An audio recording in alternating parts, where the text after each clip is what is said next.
फारूक भाई, एक बड़ा ही अहम सवाल लोग कर रहे हैं कि जो हमलावर पकड़ा गया है वो कवरिंग एक स्टोरी है, लोग कह रहे हैं, क्योंकि आप 16 या 18 फीट का कंटेनर ऊपर, आप नीचे खड़े होकर फायरिंग मारेंगे तो आपके बुलेट ऊपर के हिस्से पे लगेगी।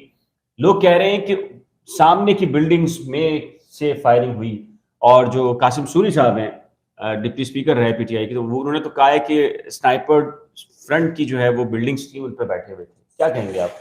देखिए, ये स्नाइपर का शॉट नहीं है, ठीक है। जो लोग मिलिट्री या उसके आर्म्स के हवाले से जानते हैं, ये स्नाइपर शॉट नहीं हो सकता। स्नाइपर शॉट फाड़ देता है, ठीक है। तो फिर टांग जो है ना वो हाल नहीं होता कि वो खड़े भी हो पाते। एक चीज। दूसरी चीज, ये 9mm का भी शॉट नहीं है। ठीक है। किलिंग रेंज हर की होती है, टोला टेकर ऑफ जिसे हम टीटी कहते हैं, TT उसकी पिस्तौल, किलिंग जी, जी। टीटी 9mm, जी, जी। हाँ, इनकी मिलीमीटर्स के अंदर रेंज है, ठीक है भाई। इतने इतने इतने इतने एमएमएम रेंज है इनकी, तो इनकी इस कदर रेंज नहीं थी कि अच्छा कि उसने पहले, चलो मैंने मान लिया कि वो किलिंग रेंज के अंदर थे, उसने पहले बॉडी फाड़ी गाड़ी की, फिर उसने इमरान खान की टांग फाड़ी, और वो निकल गई। ये मेरे उसमें नहीं हो सकता है ऐसा हो, मैं कोई बहुत 9mm तो हमने देखा ज्यादा कि माहिर 9mm तो इतनी चीजों को क्रॉस करके नहीं 9mm इतनी चीजों को क्रॉस नहीं कर सकती। 30 बोर तो इससे भी कम पे होती है। ये कोई बड़ा वेपन हो सकता है जिसका ये शॉट लगाऊं, एक चीज। दूसरा ये भी हो सकता है कि इसके पीछे कोई तीसरा हाथ ऐसा हो, या कोई ऐसा भी प्रॉब्लम हो सकता है कि कोई कंटेनर के अंदर बंदा मौजूद हो। बिल्कुल हो सकता है। देखिए, जब इन्वेस्टिगेशन हो रही है तो फिर इन्वेस्टिगेशन चीजें होंगी। एक बंदा उसने फायर किया, उसके पहले फायर में ही पकड़ लिया गया। पिस्टल का हमेशा नहीं, वो इब्तिसाम की बात कर रहे हैं, तो इब्तिसाम ये कह रहे हैं कि इसने पहले ब्रस्ट मारा, उसके बाद ये एक एक निशाना मार रहा था, तो मैंने इसको पकड़ा है।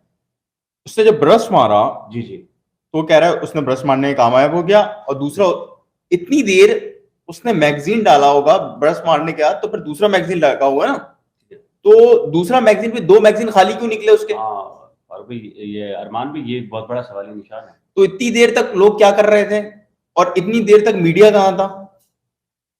अच्छा, पहली जो फायरिंग की आवाज आई है, जो हमने सुनी, हमारे पास जो वीडियोस आई है, उसमें तो ब्रस्ट ही चला है ना, 5 6 8 10 गोलियां चली। ब्रस्ट के अलावा जो ब्रस्ट का साउंड है और जो उसका साउंड है, आप दोबारा सुनिएगा वो वीडियो का, मुझे उसमें फर्क नजर आया। ब्रस्ट में और सिंगल शॉट में मुझे फर्क नजर आया। ये मेरी ओपिनियन है वीडियो देख के।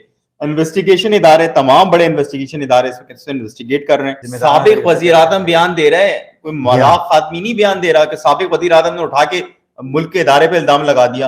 अगर यही शख्स, अगर इनकी जगह कोई और होता तो क्या होता? आपको पता है इस वक्त पेशावर से लेकर इधर उधर कहां मुजाहरे हो रहे हैं। मतलब ये कोई जायज बात है क्या कि आपने इतने बड़े इदारे पे इल्जाम लगा? अभी भाई इन्वेस्टिगेशन, आप अपनी इन्वेस्टिगेशन में थे, क्या कहेंगे? आप बात करते हैं, इंटरपोल को सामने करते हैं, आप जज्बाती हो गए, लेकिन क्या बिल्कुल सही है। लेकिन नहीं, एक बड़ा सवाल तो निशान है ना कि बेनजीर भुट्टो साहिबा की शहादत हुई, नाम तो उठे ना, परवेज मुशर्रफ के बाद भी उठे और बहुत सारे लोगों के नाम आए, तो नाम का आना, तो जब वजीर आजम बेनजीर भुट्टो जब जाबाक हुई, सब कुछ हुआ, तो उसके सारे किरदारों की उंगलियां खुद पीपुल्स पार्टी के रहनुमा पर उठी। नहीं, परवेज मुशर्रफ पे भी तो उठी है, ऐसी बात तो नहीं है। परवेज मुशर्रफ सारी इन्वेस्टिगेशन में साबित हुआ, कौन भाग गया, रहमान मलिक के बयानात में तदाद था, वो खुद मीडिया ने पकड़ा। आपके शाहजेब खानजादा ने अपने, मतलब हम लोगों जो स्पॉट पे होते हैं ना, वहां के स्पॉट के लोगों ने पकड़ा कर रहमान मलिक ने झूठ बोला, किसने बोला था उसको सब। अच्छा चले, फिर ये सारी चीजें, तो फिर फैसल वाबडा को किसने बताया कि उसने आके प्रेस कॉन्फ्रेंस करके किया कि कत्लो गारत होगी? फिर ये ऑर्डर से पूछे कोई? नहीं, हम तो यहाँ तज्जिया कर रहे हैं ना। अगर हमने तो ये भी तो हो सकता है कि पाकिस्तान तहरीक इंसाफ के अंदर ही ये चीजें चल रही हूँ कि इस तरह करना है, मामला को इस नहज पे पहुंचा देना है कि अनरेस्ट हो जाए। जब आप इतनी बड़ी स्टेटमेंट दे सकते हैं, तो ये भी हो सकता है कि आपने इस तरह का कोई किया हो। तो देखिए, चीजें तो क्लियर तो नहीं है ना, चीजें बिल्कुल क्लियर नहीं है।